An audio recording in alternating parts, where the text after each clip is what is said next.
Audio video सबसे पहले आप तक पहुंचे, तो लाल बटन दबाकर चैनल को सब्सक्राइब करें और बेल आइकन को दबाना ना भूलें।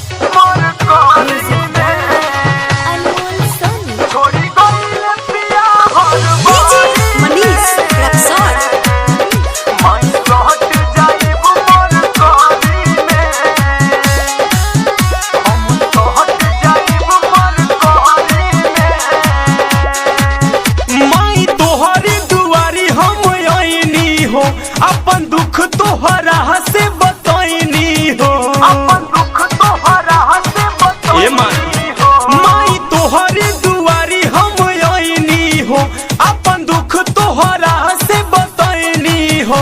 छोड़ी गइल पिया हर बारी में, हम सहट जाइब मरकरी में। छोड़ी गइल पिया हर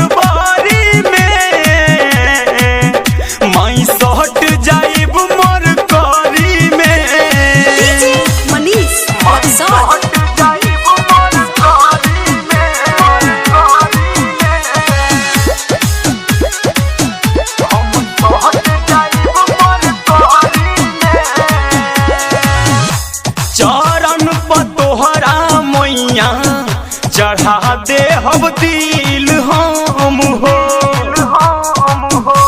दूर चली जाइब भले समाई न कोई अब हो।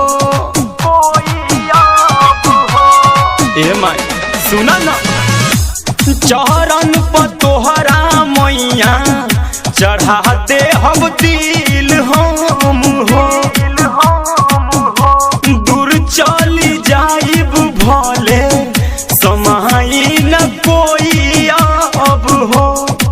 सच कहतानी माई हम मर जाइब, ओकरे खातिर कुछ कर जाइब। इहे आदत रहे जलधारी में, हम सहट जाइब मरकरी में।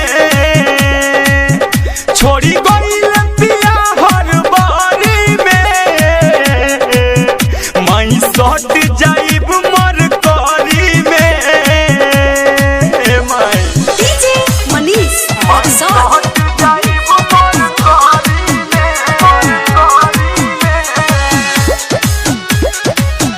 हम सहट जाइब मरकरी में। राइटर सदाम काहे कहरे लई से माई हो, रंजन रफीक लेखा अनमोल के जैसे माई हो। सुनन ए माई, राइटर सदाम काहे कहरे लई से माई हो, रंजन रफीक लेखा अनमोल के जैसे माई हो। हम आईनी ललित के साथ हो, जोड़तानी माई चरणन में हाथ हो। रहे कबहू न हमारा नजरी में,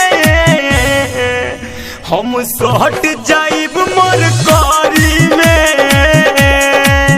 छोड़ी गइल पिया हर बारी में, माई सहट जाइब। ए माई